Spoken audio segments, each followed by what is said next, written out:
was just thinking about how I was going to install that with the cables, and considering that the graphics card's going to go there in that port, so I had to do a bit of play, and it's going to go that way, so the cables are going up rather than down in this way, because if I did it that way then the cables would get pushed and would rest against the graphics card, which I just tried out.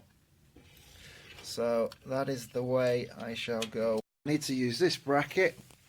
It's going to go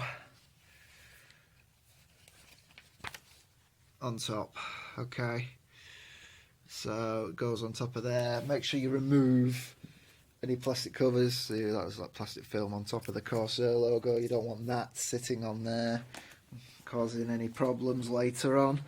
We're also going to have to remove this bottom plastic cover as well, so things are going to get fiddly for me. I'm not going to be able to film this as I do it, so just be aware of them. You definitely don't want to get your finger on this, because that is the thermal paste, which is required as a layer between this copper heatsink and the top of the processor there. Well, unexpected problem. I was using these small ones, which you might recall.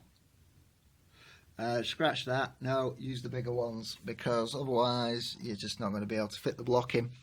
Use the LGA 2011 screw when you're fitting these in.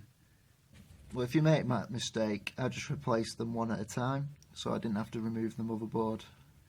And even though the thermal paste's been applied to the processor, it's going to take several days for it to cure anyway, so I'm just going to apply this as is, so it's not a disaster.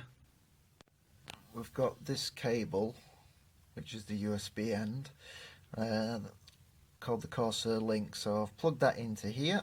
A bit of cable management was required.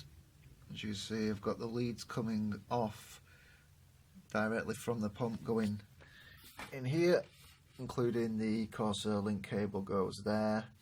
Now the Corsair link cable goes around the back of the case, and we've tied it up, go all the way, so comes out there, goes down here, tied it up nice and neat, through there and into our USB port, coming out here to the USB main motherboard USB header or whatever it is, as per the manual, so it's sorted out there. Then we also connected our fans up to these two cables here, not quite as neat and tidy, unfortunately. Not sure what I can do about that. Coming out here, well, I guess not much. It'll be hidden.